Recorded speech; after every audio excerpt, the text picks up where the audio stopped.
As the name implies, the combined gas law is a combination of Boyle's, Charles, and Gay-Lussac's laws. We remember from Boyle's laws that pressure and volume are inversely proportional to each other. In Charles's law, we experience the direct relationship between gas temperature and volume, and in Gay-Lussac's law, we experience the temperature is also directly proportional to gas pressure.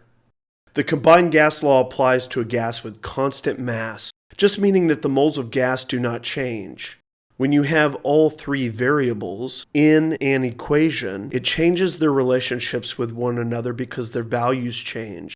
There's a shift in their interdependence.